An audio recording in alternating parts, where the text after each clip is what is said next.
Hello guys, welcome back to our channel. So మన junior NTR గారి ఒక సినిమాని అయితే రిలీజ్కి అయితే ప్లాన్ చేస్తున్నారనమాట. సో ఆ సినిమా ఏంటి, ఎప్పుడు రిలీజ్ కాబోతుంది, అదంతా ఈ వీడియోలో మాట్లాడుకుందాము. Let's get into the video. So మన man of masses Junior NTR గారి ఓసరవెల్లి సినిమాని అయితే రిలీజ్ చేయబోతున్నారు. సో అది కూడా ఎప్పుడు అంటే మే 20వ తారీఖు స్పెషల్ షోస్ అయితే పడబోతున్నాయి. సో రీసెంట్ టైమ్స్‌లో అందరి హీరోస్ సినిమాలు రిలీజ్‌లు అయితే చేస్తున్నారనమాట. సో అందులో భాగంగా మన జూనియర్ ఎన్టీఆర్ గారి 'ఊసరవెల్లి' సినిమానైతే రిలీజ్ చేయబోతున్నారనమాట. సో మంచి సినిమానే. అండ్ ఫ్యాన్స్ అందరూ బాగా ఎంజాయ్ చేసే విధంగా ఉంటుంది. అండ్ ముఖ్యంగా సినిమాలో నాకు బాగా హైలైట్‌గా అనిపిచ్చేది ఆంజనేయ స్వామిది ఆ మ్యూజిక్ ఉంటది కదా! సో అది మాత్రం నెక్స్ట్ లెవెల్ అనే చెప్పాలి. సో ఇక జూనియర్ ఎన్టీఆర్ గారి యాక్టింగ్ గురించి ప్రత్యేకంగా చెప్పాలా, నట విశ్వరూపం చూపిస్తారనమాట. ఈ సినిమా అనే కాదు, ప్రతి సినిమాలో తన 100% ఎఫర్ట్స్ అయితే పెడతారనమాట.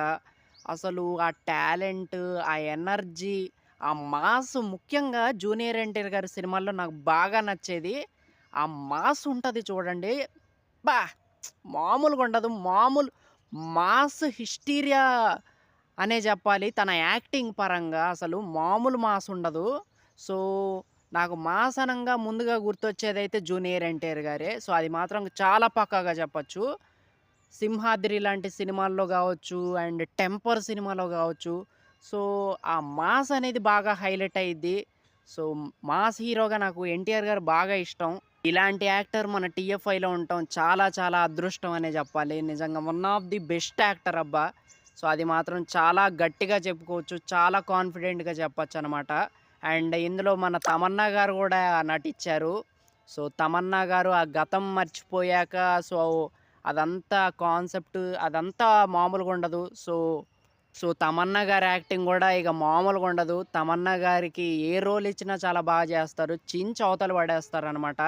అండ్ ఎన్టీఆర్ గారు, తమన్నా గారి combination one of the best, deadliest combination అనే చెప్పాలి. సో చాలా మంచి కాంబినేషన్. అండ్ ఈ సినిమాలో మంచి మెసేజ్ అయితే ఇస్తారనమాట. సో ఈ సినిమాని మే 20వ తారీఖు రిలీజ్ చేయబోతున్నారు. సో చూద్దాం మరి.